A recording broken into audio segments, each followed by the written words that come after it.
ابوسك من راسك خوي، ابوسك من راسك والله. زين فدوى لعمرك، فدوى لعمرك، فدوى لعمرك.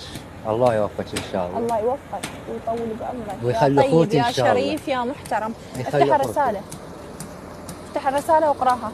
تعرف تقرا؟ نعم. والله؟ نعم. بس احنا ما نطلع الرسالة بالظرف ونباوع عليها ونشوف عاد الرسالة هي حتفيدنا نستفاد. وصلت الرسالة، وصلت خوي. راح افرح جهالي، ما اخلي شيء ما اخذلهم. راح افرح جهالي، ما اخلي شيء ما اخذلهم. ما اخلي شيء ما اخذلهم. والله انت العظيم. مو بس فرح الجهالة، كان إلي فرحتني والله. والله. غير احكي لك الصدق؟ والله العظيم. زين احكي لك الصدق. راح افرح جهالي. احنا برنامج اسمه عطاء، قناة الرابعة.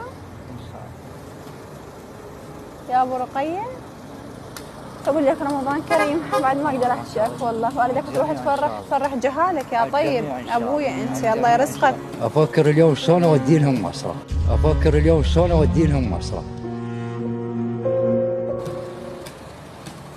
زين.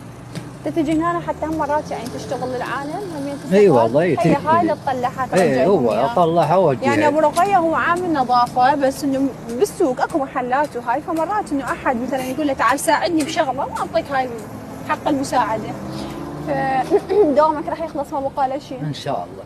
تمام. فارجع الجهالك يسوق لهم وارجع الجهالك وفرحهم يا طيب، ورمضان كريم عليك. اشكرك للجميع. وفرصة سعيدة للجميع ان شاء الله. وتعبتك.